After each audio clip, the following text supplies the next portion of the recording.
చాలామంది నరకం అంటే కేవలం అగ్నిగంధకం అని అనుకుంటారు. కానీ యేసుక్రీస్తు అంతకు మించిన భయంకరమైన సత్యాన్ని వివరించారు. దాన్ని విన్నప్పుడు ఎంతటి వారైనా వణికిపోవాల్సిందే.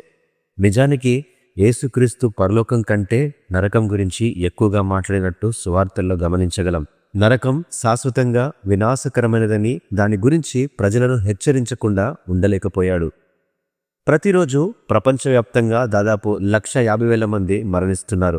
యేసుక్రీస్తు స్వయంగా చెప్పిన దాని ప్రకారం వారిలో ఎక్కువ మంది ఊహించలేని శాశ్వతమైన నాశనకరమైనటువంటి నరకానికే లోనవుతున్నారని చెప్పారు. ఇంకా బాధ కలిగించే విషయం ఏమిటంటే, నరకానికి వెళ్తున్న వారిలో చాలామంది ఒకప్పుడు విశ్వాసులే. వారు సువార్తను విన్నారు మరియు యేసుక్రీస్తును గూర్చి కూడా విన్నారు. కానీ ఆయనతో నిజమైన వ్యక్తిగత సంబంధం ఎప్పుడూ కలిగి ఉండలేకపోయారు. ఈరోజు ఆయన నరకం గురించి ఏమి చెప్పాడో ఈ వీడియో చివరిదాకా చూడగలిగితే మీకే అర్థమవుతుంది. ఎవరైనా తమ తుది శ్వాస విడిచి వారి ఆత్మ శరీరం నుండి విడిపోయిన క్షణం నుండి వారు యేసుక్రీస్తును ప్రభువుగా మరియు రక్షకుడిగా అంగీకరించకపోతే వారు వెంటనే అతి భయంకరమైన ప్రదేశంలో తమను తాము కనుగొంటారు. దానిని ఏ మానవ భాష కూడా పూర్తిగా వర్ణించలేనంత భయంకరమైన ప్రదేశంలో ఉంటారు. ఇది సత్యం. లూకాసు వార్త 16వ అధ్యాయము 19వ వచనం నుండి 31వ వచనంలో యేసుక్రీస్తు ప్రభువారు ధనవంతుడు మరియు లాజరు ఉపమానాన్ని వివరిస్తూ, ఇది ఉపమానం మాత్రమే కాదు గాని యేసు నిజమైన పేర్లను ఉపయోగిస్తూ మరియు నిజమైన సంఘటనలను వివరించడం గమనించగలం. ధనవంతుడు చనిపోయినప్పుడు అతడు వెంటనే నరకంలో తన్ను తాను కనుగొంటాడు. మంటలో హింసను అనుభవిస్తాడు. నేను ఈ మంటలో హింసించబడుతున్నాను అనే ఆర్తనాదాలు గమనించగలం. ఈ మాటకు ఉపయోగించేటువంటి గ్రీకు పదము బెసానిజో, అంటే హింసించడం, తీవ్రమైన బాధలతో బాధపడడం, హింసించబడడం అని అర్థం. ఇది తీవ్రమైన నిరంతర శారీరక మరియు మానసిక వేదనను సూచిస్తుంది. మీరు ఇప్పటి వరకు అనుభవించిన అత్యంత దారుణమైన శారీరక బాధను ఊహించుకోండి.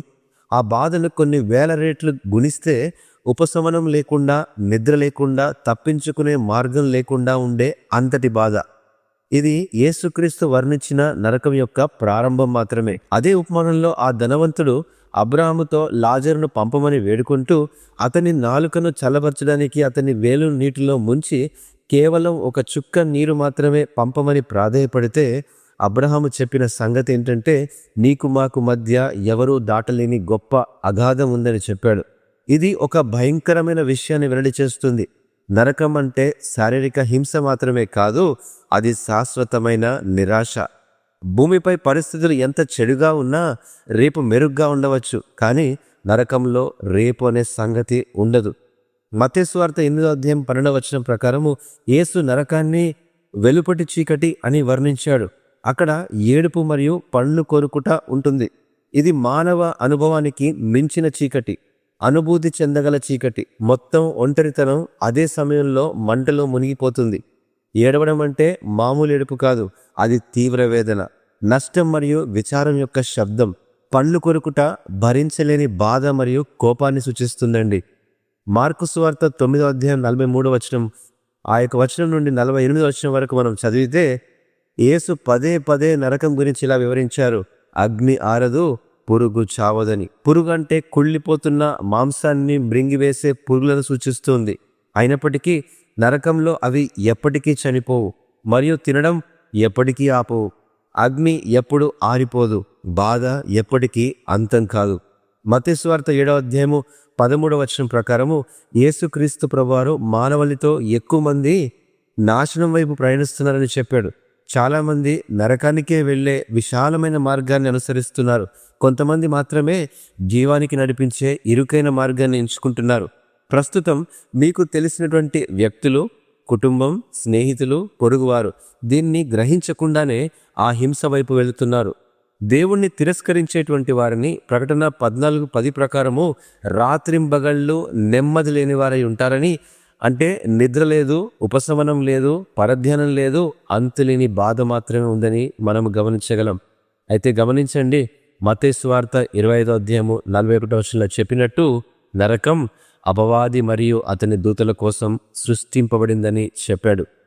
ఉచితముగా వచ్చినటువంటి దేవుని యొక్క రక్షణ తిరస్కరించిన మానవులకు మాత్రమే ఆ స్థానం, వారే అక్కడికి వెళ్తారు. లూకాసు వార్త 13:27 ప్రకారము, అక్రమము చేయు మీరందరూ నా యొద్ద నుండి తొలగిపోండని మీరు వెలుపలికి త్రోయబడుటయు మీరు చూచుచున్నప్పుడు మీరు ఏడ్చుచు పండ్లు కొరుక్కుంటారనే సంగతిని కూడా, అంటే దూరము నుండి పరలోక ఆనందాన్ని చూసి దాని నుండి శాశ్వతంగా వేరు చేయబడి ఉంటారని, వారు ఏమి కోల్పోతారో వారు చూస్తారని, కానీ దాన్ని ఎప్పటికీ పొందలేని సంగతిని కూడా యేసుక్రీస్తు ప్రభువారు వివరించారు. అంతేకాదండి, ధనవంతుడు లాజరు ఉపమానంలో అతడు తన జీవితాన్ని, తన సోదరులను, అతను తిరస్కరించిన హెచ్చరికలను కూడా గుర్తుంచుకుంటాడన్న సంగతి మనం గమనించగలం. జ్ఞాపకం హింసగా మారుతుంది. పశ్చాత్తాపడడానికి తిరస్కరించబడిన ప్రతి అవకాశానికి శాశ్వతమైన పునరావృతం అక్కడ జరుగుతుంది. నరకం భయంకరం, నరకం ప్రారంభం మాత్రమే.